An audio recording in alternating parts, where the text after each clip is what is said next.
మా మీడియా మిత్రులందరికీ నమస్కారం. చరిత్ర సృష్టించాలన్నా చరిత్ర తిరిగి రాయాలన్నా అది కేవలం ఒక చంద్రబాబు నాయుడు గారితోనే సాధ్యం.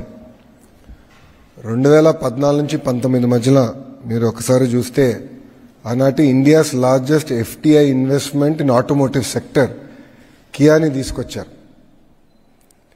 ఇప్పుడు ఆ చరిత్ర మళ్ళీ తిరిగి రాస్తున్నాం. India single largest FDI investment in history, సుమారుగా $15 బిలియన్ వర్త్ గూగుల్ భారతదేశంలో పెట్టుబడి పెడుతుంది, ప్రత్యేకంగా ఆంధ్ర రాష్ట్రంలో పెట్టుబడి పెడుతుంది.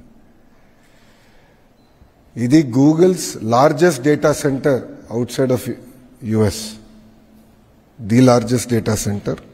ఇదేంటంటే అనేక దేశాలు కూడా వాళ్ళు ఇవాల్యుయేట్ చేశారు. మన దేశం పైన జీరో అయిన తర్వాత అనేక రాష్ట్రాలను ఇవాల్యుయేట్ చేసి ఆంధ్ర రాష్ట్రానికి వెళ్తేనే స్పీడ్ ఆఫ్ డూయింగ్ బిజినెస్ వల్ల మనం ఈ పెట్టుబడులు పెట్టగలుగుతాం, మనకి ఎలాంటి ఇబ్బందులు ఉన్నాయని వాళ్ళు గ్రహించి ఆంధ్ర రాష్ట్రానికి వాళ్ళు వస్తాం జరిగింది. ఇది కేవలం ఆంధ్ర రాష్ట్ర గెలుపు కాదు, భారతదేశం గెలిచింది.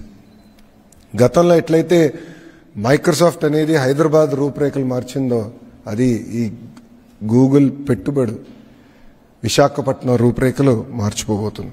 ఇది కేవలం ఒక డేటా సెంటర్ గురించే కాదు, కేబుల్ ల్యాండింగ్ స్టేషన్ ఉంటుంది, రెన్యూబుల్ ఎనర్జీ ఉంటుంది, ఏఐకి సంబంధించిన అనేక కంపెనీలు కూడా విశాఖపట్నానికి వస్తాయి.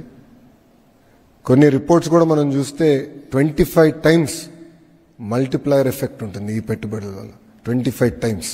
అలాంటి ఎకనామిక్ యాక్టివిటీ ఒక విశాఖపట్నంలోనే గూగుల్ చేయబోతుంది. ఈ ఒక్క పెట్టుబడి వల్ల మా అంచనా సుమారుగా 1,88,000 మందికి డైరెక్ట్గా ఇండైరెక్ట్గా ఉద్యోగాలు కల్పించగలుగుతాం. Please subscribe to Leo news for more videos.